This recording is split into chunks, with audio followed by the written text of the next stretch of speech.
तो ऑपरेशन सिंदूर की सफलता को एक जन अभियान बनाने के मकसद से बीजेपी देश भर में आज से तिरंगा यात्रा निकाल रही है। 23 मई तक चलने वाली इस यात्रा में तिरंगे के तले भारत के आतंक के खिलाफ जीरो टॉलरेंस की नीति की बात होगी। ये खास रिपोर्ट देखिए।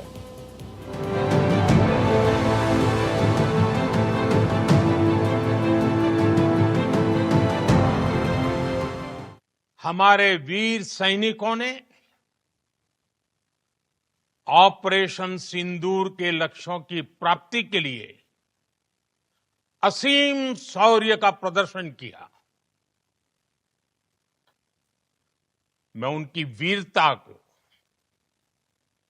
उनके साहस को, उनके पराक्रम को आज समर्पित करता हूं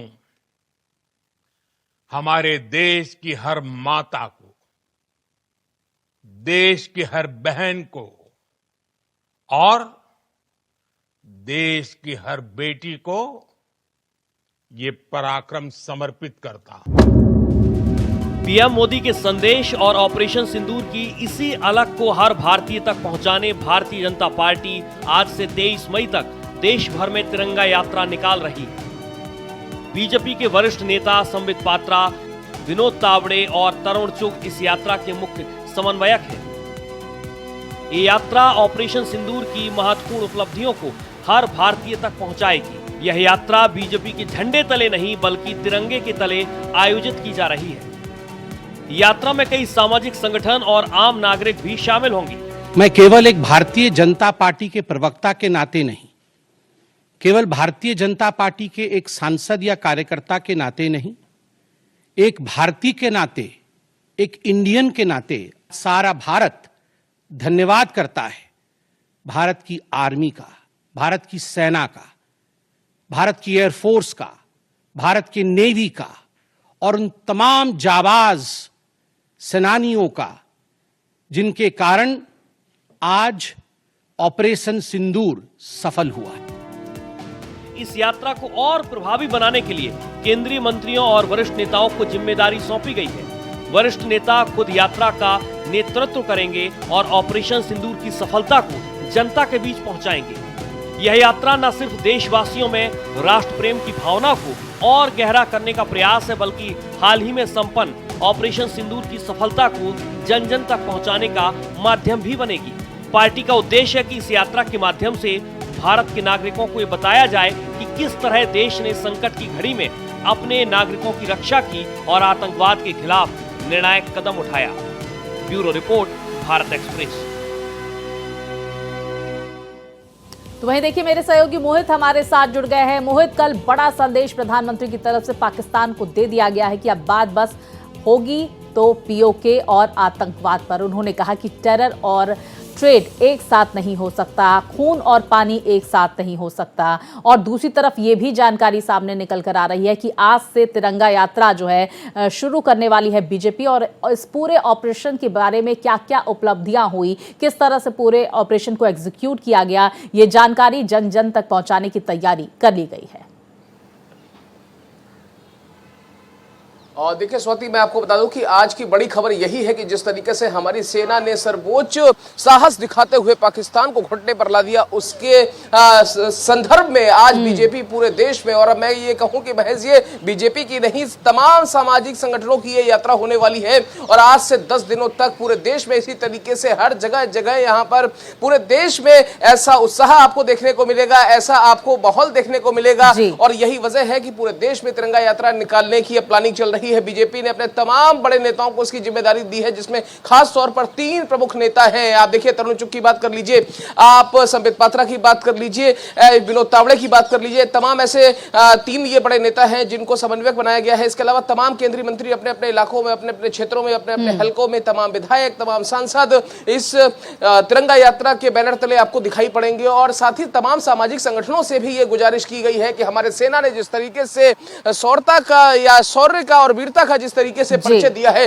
उसको जन जन जन तक पहुंचाने में हमारा योगदान किसी भी तरीके से पीछे नहीं रहना चाहिए। और स्वाति आप देखिए, ये आप चीजें दोनों तरफ देख रही होंगी। अब से 3 दिन पीछे की अगर हम बात करें तो पाकिस्तान में भी जगह जगह पर जश्न मनाया जा रहा है, मिठाइयां बांटी जा रही हैं, क्योंकि पाकिस्तान ये कह रहा है कि देखिए हम ये जंग जीत गए। लेकिन उनको ये समझना पड़ेगा कि आप जंग जीते नहीं हो, आपने जंग में घुटने टेके हैं। घुटने टेकने में और जंग जीतने में बहुत फर्क होता है। आप अपनी अगर हार पे भी जश्न मनाते हैं तो आप पाकिस्तान हैं, और अगर आप जीत कर भी शालीनता का परिचय देते हैं तो फिर आप हिंदुस्तान हैं। लेकिन अब उसी शालीनता को लोगों तक बीच बीच में पहुंचाने की भी बहुत जरूरत हो गई है। और आप देखना, आपको 10 दिन देश में एक दिवाली जैसा माहौल देखने को मिलेगा। बिल्कुल, देखिए, और मोहित, हम ये भी आपसे जानने की कोशिश करेंगे कहां से इस यात्रा का आगाज होगा, कितने बजे यात्रा निकाली जाएगी, कौन कौन इस यात्रा में शामिल हो सकता है, इसको लेकर कोई जानकारी?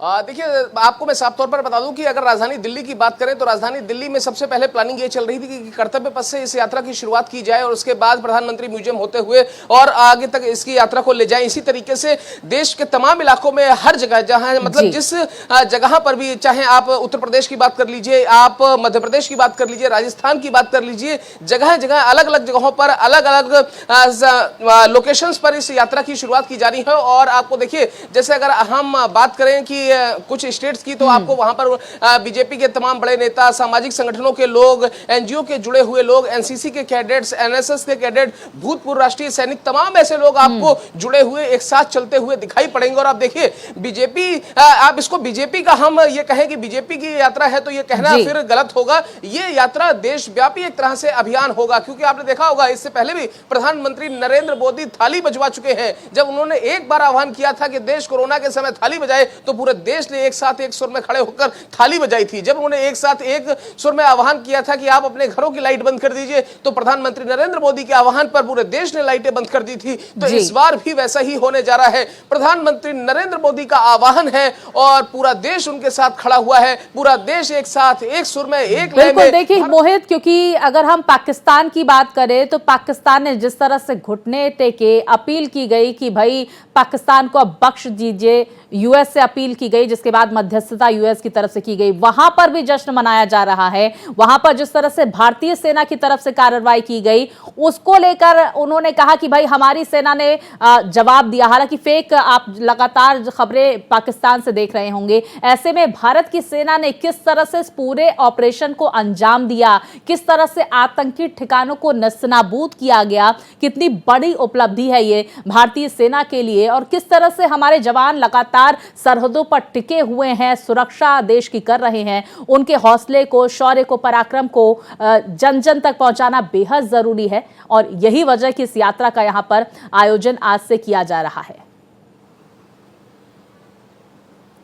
स्वाति, देखिए, इसमें तो कोई गुरेज ही नहीं है, कोई शक नहीं है, कोई शुबा नहीं है, कोई संशय नहीं है, कोई शिकायत नहीं है। और हिंदुस्तान के सेना ने, और मैं तो कहूंगा तमाम सशस्त्र बलों ने, चाहे बीएसएफ हो, सीआरपीएफ हो, इंडियन आर्मी हो, हमारी नेवी हो, एयरफोर्स हो, यहाँ तक कि राज्यों में पुलिस की भी भूमिका बहुत ही अतुलनीय रही है। आप देखिए, स्टेट में पुलिस ने भी बहुत अच्छा कोऑर्डिनेशन करा है। जैसे कि मैं बाड़मेर के वीडियो देख रहा था, मैं श्रीगंगानगर के वीडियो देख रहा था, यूपी के तमाम इलाकों के वीडियो देख रहा था, और खास तौर पर जो बॉर्डर एरिया है उनकी अगर हम बात करें, आप जम्मू की अगर कर लें तो सांबा हो गया, इसके अलावा सांबा के अलावा उरी हो गया, उरी के अलावा तमाम दूसरे जैसे आरएसपुरा हो गया, अरनिया हो गया, ये तमाम ऐसे इलाके हैं। पंजाब के फिरोजपुर में मैं देख रहा था लगातार पुलिस है अलग अलग स्टेट्स की, वो भी कोऑर्डिनेशन में थी, और साथ ही वहां पर जो इंटरनल सिक्योरिटी है उसको संभालने में उनका भी बड़ा योगदान है। तो चाहे हमारी सेना हो, चाहे हमारी पुलिस हो, अर्धसैनिक बल के जवान हो, तमाम सशस्त्र बलों के जवानों के लिए ये मैं तो कहूंगा कि उनको ये समर्पित भी हम कह सकते हैं अगर ये यात्रा, तो उसमें कोई गुरेज नहीं होगा। और पूरे देश में ये यात्रा निकाली जा रही है। और आप समझिए कि पाकिस्तान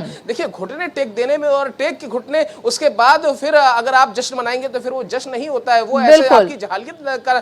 बिल्कुल, देखिए किस तरह से फेक नैरेटिव गढ़े जा रहे हैं पाकिस्तान के, और इसी पाकिस्तान को जवाब देना बेहद जरूरी है। क्योंकि देखिए, भारतीय सेना ने शौर्य का प्रदर्शन किया है, भारतीय सेना ने उनके आतंकी ठिकानों को नस्तानाबूद कर दिया है, कई एयरबेस को तबाह कर दिया है, और वहां जश्न मनाया जा रहा है इस हरकत के बाद। अब देखिए मोहित, हम ये भी जानकारी आपसे हासिल हासिल करने की कोशिश करेंगे।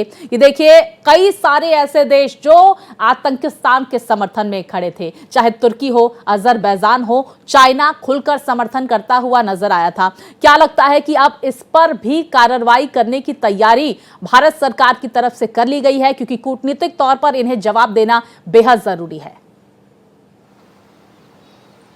बिल्कुल जरूरी हो गया है। वही तुर्किया जहां पर जलजला आया था, आपको याद है जलजले के समय वहां पर हिंदुस्तान ने कितना रसद भेजी थी, कितने हमारे एनडीआरएफ के जवान गए थे, कितने हमारे सशस्त्र बलों के जवान गए थे, हमारे सेना के तमाम विमान वहां पर खाद्य सामग्री लेकर गए थे। और वहां पर तुर्किया ने क्या करा, तुर्किया ने हमारा एहसान चुकाया है। हमारे एहसान चुकाते हुए उन्होंने अपने ड्रोन भेजे, उन्हीं तुर्की ड्रोनों के माध्यम से पाकिस्तान ने हमारे ऊपर हमला करा। आपको समझना पड़ेगा, ये बहुत लंबी फेरिस्त है। आपको पता है G20 में जब तुर्की के राष्ट्रपति इंडिया आए थे तो इंडिया ने उनके वेलकम में कोई कोर कसर नहीं रखी थी।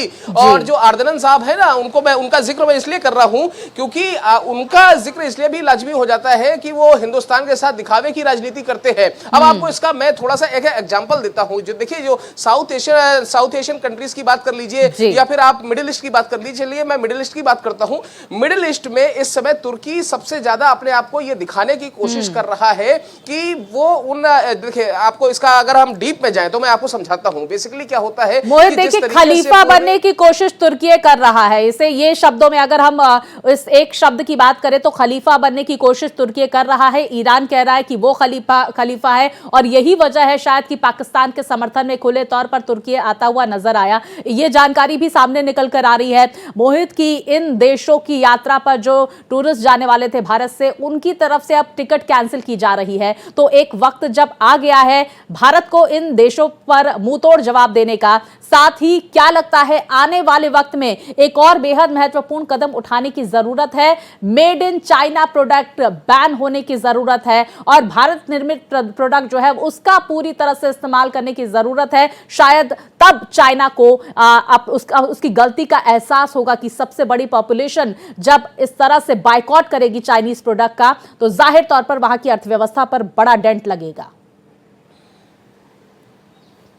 स्वाति, बिल्कुल आप सही कह रही हैं। डोकलाम संघर्ष के समय आपको याद है इंडिया ने अपना ट्रेड बहुत कम कर दिया था। यही वजह है कि चाइना उस समय घुटनों पर आ गया था और बाद में फिर जो हमने देखा था कि दोनों देशों को पीछे हटना पड़ा था, जिसमें भारत का कोई घाटा नहीं था, नुकसान चाइना खाता था। तो आप समझिए कि चाहे चाइना की बात हो, वो लगातार, आपको याद होगा जो बफर जोन की बात करते हैं तो उन्होंने अपने बफर जोन को भी उससे भी हाथ धोया था। तो आप समझिए कि ट्रेड एक ऐसी चीज है कि जिसको देखते हुए चाइना हमेशा पीछे हटेगा, लेकिन वो बैकडोर से सपोर्ट भी करता है। तुर्की की आपने बात करी, आप देखिए मालदीव की भी बात कर लीजिए। मालदीव को घुटनों पर ला दिया था हिंदुस्तान की सरकार ने। तो आप समझिए कि चाहे मालदीव हो, चाहे मलेशिया हो, चाहे अजरबैजान हो, चाहे वो पाकिस्तान हो, चाहे वो तुर्कमेनिस्तान हो, कजाकिस्तान हो, किर्गिस्तान हो, या फिर वो चाइना ही क्यों ना हो, तमाम देशों को यह समझना पड़ेगा। मैं ऑर्गेनाइजेशन ऑफ इस्लामिक कंट्रीज जो OIC की बात कर रही है, वहां पर देखिए सऊदी वहां पर किंग बना हुआ बैठा है। OIC में उसका दबदबा है, खलीफा जिसका आप जिक्र कर रही हैं। तो इसी तरीके के आपको पता है कि एक समय 2018 में यह पेशकश की थी अर्दनन साहब की तरफ से कि भैया एक अलग संगठन बनाते हैं और उस अलग संगठन में हम कोशिश करेंगे कि उस समय खलीफा हम ही रहे। लेकिन पाकिस्तान ने उस समय मना कर दिया था, क्योंकि आपको पता है कि तुर्की के पास कोई परमाणु शक्ति संपन्न देश नहीं है। देखिए मोहित, तुर्की भले ही पाकिस्तान का समर्थन करता हुआ नजर आए, जब तुर्की को जरूरत होगी तो पाकिस्तान कभी नहीं खड़ा होगा।